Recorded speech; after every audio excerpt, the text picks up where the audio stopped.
Oh, despicable Donald and his minions of mayhem.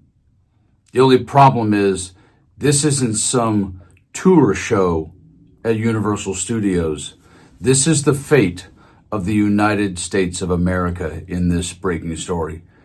There was a time in our culture, in our lives, and for many maybe there still is, that we actually respected our elders if they had earned it. We respected our professors if they had earned it. We respected people with experience and knowledge to pass it on to the next person.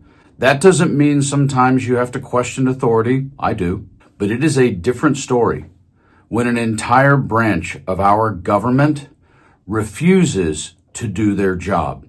And that is exactly what Congress is doing in the first 40 days of Donald Trump's administration. And it is getting so severe in this breaking story that you have four, count them, four massively senior individuals who have called out to say, what in the hell is going on around here, and what are you going to do about it? And I'm going to show you that story in just a few seconds. Take a listen to this with regards to pushback on Congress. Jake, the power of the purse is designated to Congress. It's part of the separations of power in government. It allows, not one part of government to have too much authority. It's how you stop a dictatorship or you stop a king.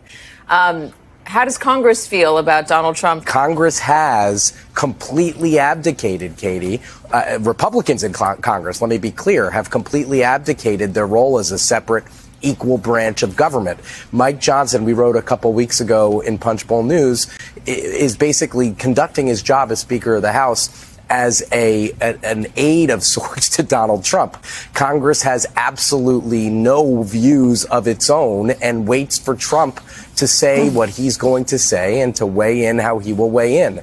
That is no way for Congress to act. Congress has abdicated a lot of responsibility and power over the years, but this is a whole new level. Question is, can the White House, can the administration, can any White House or any administration impound, withhold money that Congress has already appropriated and presidents have signed into law? Well, it's an interesting data point, Katie, but if the president doesn't like a law on the book, it's his responsibility to attempt, if he would like or she would like, to change said law, not to ignore it and said, I campaigned against it. That's not how our system of government works, although it might be how it works for the next 4 years. And furthermore, one more point here, you're just not, Katie, going to have a Congress that tests him. I think, unfortunately, abdicate their duty is a three-word phrase that's going to get said more times in the next 4 years than in the entire history of American politics. Because in this breaking story, four former defense secretaries, including Madison Panetta, that cover 31 years of American national security and defense. Something the GOP talks about all the time. Oh, national security, national defense. Four of them sat down and wrote a letter.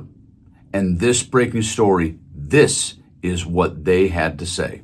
Deeply alarmed, ex-Pentagon heads beg Congress to hold Trump accountable. Several former Pentagon chiefs called out President Donald Trump on Thursday for his ousting of the Joint Chiefs Chairman and several other top military officials, according to a report. Lloyd Austin, Jim Mattis, Chuck Hagel, Leon Panetta, and William Perry, whose tenures as defense secretaries spanned from 1994 to 2025, wrote in a letter to Congress they were deeply alarmed by Trump's actions, according to the Washington Post. The letter comes less than a week after Trump fired C.Q. Brown as chair of the Joint Chiefs. We are deeply alarmed by President Trump's recent dismissals of several senior U.S. military leaders.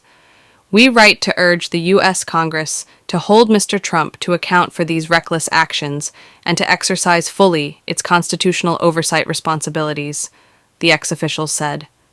The letter said Trump provided no explanation, even though he had nominated the officers for previous positions and the Senate approved them. The officers provided exemplary operational and combat experience, the officials said. Trump's actions, they said, make clear that none of this was about warfighting.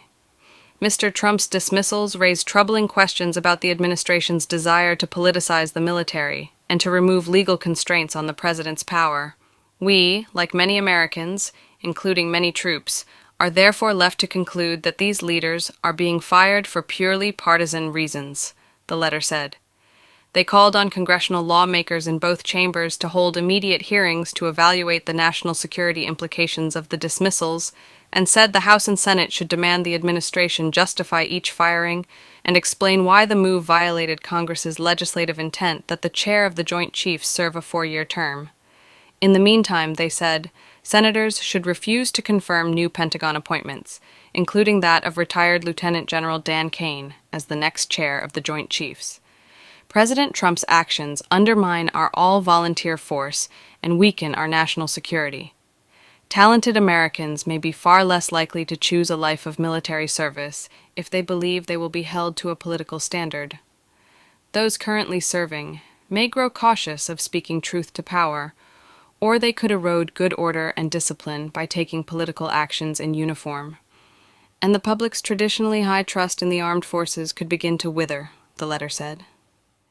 So when you chat with people who are Trump supporters, ask them how much they revere their great-grandfather who may have fought in World War II, or their grandfather, how much they revered their parents' wisdom, or anyone in their sphere or their history that was older than them, that had been through the fires, to listen to them, because they're backing a man who is currently president who doesn't give a rat's butt about anyone who knows more than he does. And by the way, almost everybody around Donald Trump knows more about almost anything than he does.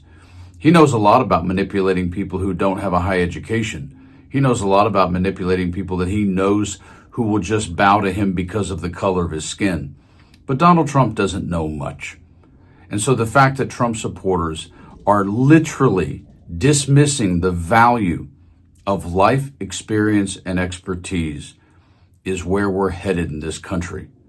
So please, take from stories like this and pass them on. And don't forget, today is 2/28. It is the day, if you can possibly avoid it, please don't buy anything. This is boycott shopping day. Enjoy your life, keep breathing, keep smiling, talk to your friends, talk to those you don't agree with, but stay frosty.